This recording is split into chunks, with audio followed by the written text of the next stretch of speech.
ভারতের সংবিধান শেষ কথা বলবে, কোন নেতা নেত্রী কোন রাজনৈতিক দল শেষ কথা বলবে না। সংবিধান পড়বেন 324 থেকে 329 আর্টিকেল। কমপ্লিট পাওয়ার দেওয়া আছে ইলেকশন কমিশন ইন্ডিয়াকে, তারা প্রয়োজন হলে আর্মি নামিয়েও করতে পারে। বাবা সাহেব আম্বেদকর সব দিয়ে গেছে সংবিধানে ইসিআই কে। মমতা ব্যানার্জি একটা মূর্খ, 324 থেকে 329 সংবিধান পড়লে এই ধরনের কথা তিনি বলতেন না। অমিত শাহকে আক্রমণ, দাদা অমিত শাহকে নিয়ে এত তাড়াহুড়ো কেন? এসে কিন্তু তাড়াহুড়ো কেন? বিহারে কদিনে হয়েছে?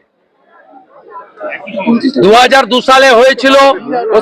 স্বাধীনতার পরে 8 বার হয়েছে। প্রত্যেক দিন বলছি আপনাদের, 2002-এ পশ্চিমবঙ্গে হয়েছে, 2003-এ ভোটার লিস্ট বেরিয়েছে, 26 লক্ষ লোকের নাম বাদ গেছে।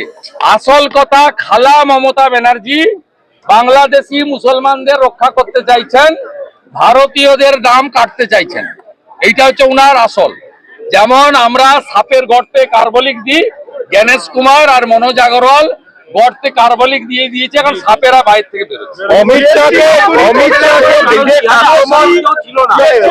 শাহকে ডিরেক্ট আক্রমণ বলছেন যে বিএসএফ তো ওনার হাতে, তাহলে ঢুকলো কোথায়? 540 কিলোমিটার জায়গা উনি জমি দেননি কেন?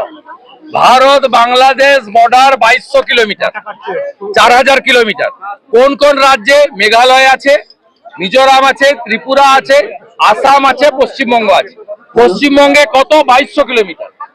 540 কিলোমিটার জায়গা উনি বেড়া দেওয়া যায়, জমি দেননি। উনি আগে জমি দিয়ে দিন, তারপরে এই অভিযোগগুলো করবেন, এর উত্তর আমরা দেব। দিল্লি থেকে আগে দিন জমি, আগে দিন 16 সালে রাজনাথ সিং থেকে আজকে অমিত শাহজি বারে বারে, অমিত শাহজি নবান্ন পর্যন্ত গেছেন 2 বছর আগে। আমরা যখন ওনাকে এয়ারপোর্টে জিজ্ঞেস করেছি, আমি এবং ডক্টর সুকান্ত মজুমদার, উনি আমাদের বলেছেন যে আমি জমি চাইতে গেছিলাম যাতে দেশের বর্ডার সুরক্ষিত হয়। উনি আগে জমি দিন, বিএসএফ কে আমরা ধরবো, আপনাকে ধরতে হবে। দিল্লি থেকে রোহিঙ্গাদের নিউ টাউনে পাঠানো হচ্ছে, দিল্লি থেকে রোহিঙ্গাদের তুলে দিয়ে নিউ টাউনে পাঠানো হয়েছে, এটা হচ্ছে ওনার বক্তব্য। শুনুন, কেন্দ্রের স্বরাষ্ট্রমন্ত্রী পাটনাতে 3টে ইংরেজি ওয়ার্ড বলেছে, ডিটেক্ট, ডিলিট অ্যান্ড ডিপোর্ট।